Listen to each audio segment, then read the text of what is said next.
Edge of Tomorrow is a 2014 blockbuster action war film which adapted the 2004 light novel All You Need Is Kill by Hiroshi Sakurazaka.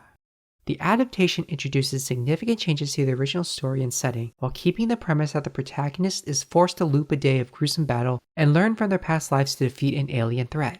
While many videos enumerate what has changed, I found little analysis about why these differences exist or how they relate to the themes of each work. I will contextualize and explain a few specific differences and how they present distinct views on militarism and its effects on the individual psyche. Many of these are related to critical plot points and twists all the way to the endings of both works, so there are full spoilers ahead, but since I'll explain these, you don't need to have seen or read either work. Central to the premise is the opposing force of an army of aliens called mimics that has humanity on the back foot. However, the location of the looped battle is different.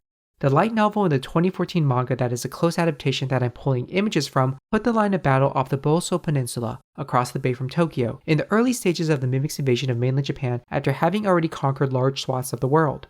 In Edge of Tomorrow, the united forces that American protagonist William Cage is part of are stationed in London and preparing to land in France as humanity's last strike after the Mimic forces have conquered most of continental Europe. It's an allegory about World War II. Incredibly, the Hollywood movie places us in the perspective of the Allies on the Western Front, while the light novel takes the perspective of Japan on the Pacific Front.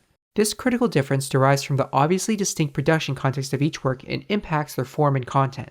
The influence of World War II in Edge of Tomorrow is direct. Humanity's last stand is a massive landing on the beaches of France, launched from the coasts and airports of England, in other words, a second and greater D-Day. The first on-screen beach battle directly references the famous depiction in the beginning of Saving Private Ryan of the landings at Normandy. Ironically, for a movie about learning from the past, the phrase D-Day is never actually mentioned on screen, despite the obvious connection and the fact that the film even released in the US on the 70th anniversary of D-Day. Only an older character mentions the historical landings at Normandy in a bar scene. However, the significance of this event on the film's portrayal and understanding of war is clear.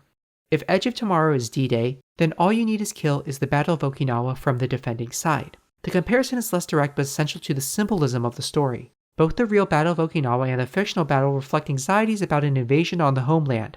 The Battle of Okinawa was the first landing in World War II on a Japanese prefecture, and in the light novel, the characters are staged at a base that's only about 100 kilometers to Tokyo. The parallel is referenced in the first chapter, when jogging soldiers note that Okinawa has already fallen to the mimics. The tropical environment with palm trees and sandy beaches, though present on the Boso Peninsula, are evocative of famously tropical Okinawa.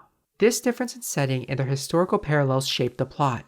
In the film, Cage meets Rita Vertasky, a super soldier who reveals that she previously had the time-looping power and it allowed her to win a narrow victory in a previous battle.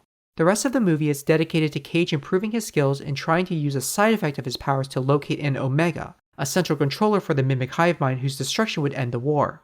In All You Need Is Kill, the protagonist Kenji Kiriya is a Japanese soldier who meets a similar figure also named Rita Vertasky, and their shared goal is to defeat a series of antenna mimics and then a central controller that are localized to their particular beach battlefield. The stories aren't just structurally different, they're structurally opposite. After Cage meets Rita, they first find a way to survive the landing and then try and get further from the beach towards where they think the Omega Core is, a dam in Germany. The resets are spent on trial and error to figure out a path to incur deeper and deeper into Mimic territory. Reversing the outward expansion, Keiji and Rita's battle remains on the beach, where they're fighting just one contingent of the Mimic force. In the climax, the Mimic forces have adapted and preempt the island landing by launching a surprise attack on the base itself.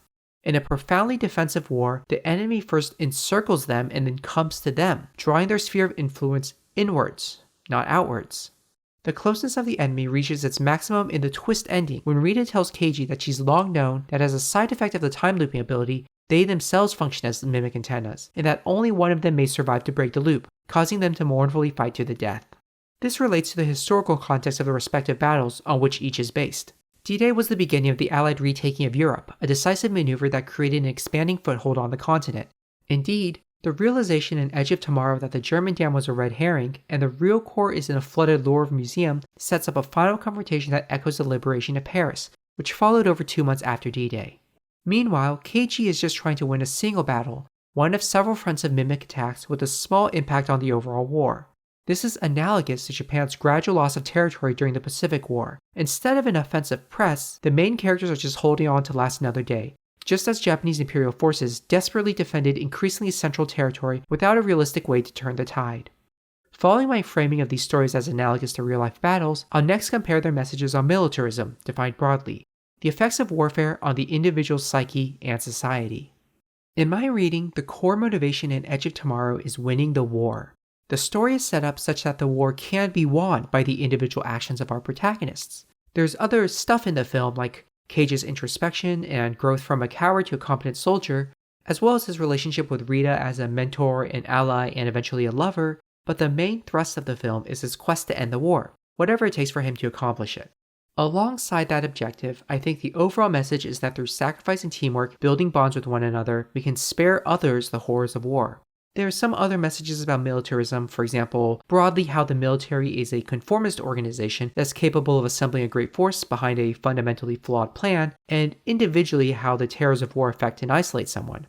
Unfortunately, I think the ending focuses too much on an optimistic message at the expense of some of these other perspectives on warfare, which are partially developed. Though Edge of Tomorrow is aesthetically a modernized Saving Private Ryan, it fails to reach the admittedly very high levels of introspection about war in that film. In the ending, the Omega Corps is defeated following the sacrifice of Cage and Rita, as well as the crew they convinced to join their desperate suicide mission. Cage is immersed in the fluid from the destroyed Omega, the same way that he was initially exposed to fluid that gave him his day reset, and he is sent back one last time, only that his actions remain intact and the enemy is defeated. The reset seems to sidestep a strong opinion or even depiction about the realities or lasting impacts of armed conflict on society and the people who fight them. This ending establishes my opinion of the overall optimistic message of the film. Cage sacrificing his life in a desperate mission spares other people from having to fight and die, and now he gets to live a calm life with his love interest, even if nobody recognizes his heroics. However, it undoes the struggle and trauma that he spent most of the movie engaging with. The light novel, on the other hand, engages with this issue head-on with a definitive answer. Warfare changes you, permanently. Crucially, Cage is not fighting to end the war, but just survive another day and to maintain the status quo. The fact that he is incapable of ending the war keeps him undistinguished from his fellow soldiers, and we see how everybody adapts to being a soldier as a means of bare physical and psychological survival.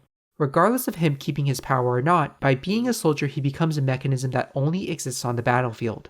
Even in victory, there's destruction, and the loss of the only person who could understand him. Recall the historical context of how each country experienced World War II. The United States was largely spared the direct attacks and bombings that the UK experienced. This is present aesthetically in the film. London in Edge of Tomorrow is physically undamaged, making it more of an analog of the United States in World War II than the city it actually is. Focusing on winning the war is therefore in line with many American war movies that have emphasized a narrative of righteousness and American might, while attending less to suffering and loss. By contrast, the world of All You Need to Kill is one where violence and loss are directly experienced. Rita enlisted because her hometown, a strategically irrelevant small town in the geographical middle of the US, is devastated by only 3 mimics. Similarly, civilians were not spared in the tremendous and indiscriminate bombing runs of Japanese cities. This gives further significance to the comparison to the Battle of Okinawa, which was the bloodiest in the Pacific Theater, with intense fighting that by some estimates saw as many Japanese and Okinawan civilians killed as soldiers on both sides combined.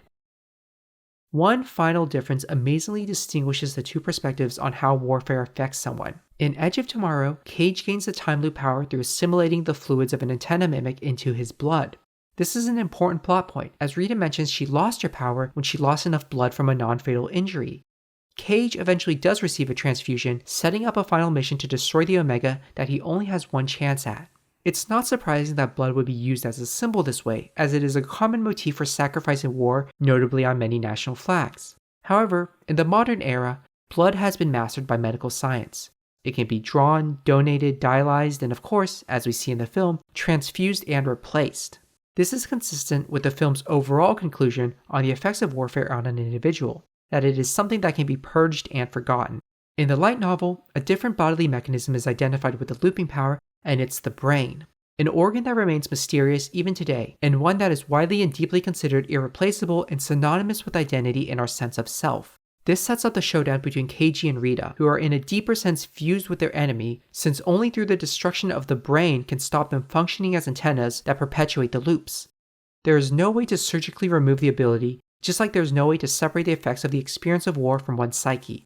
It fundamentally becomes a part of who you are. All you need is kill.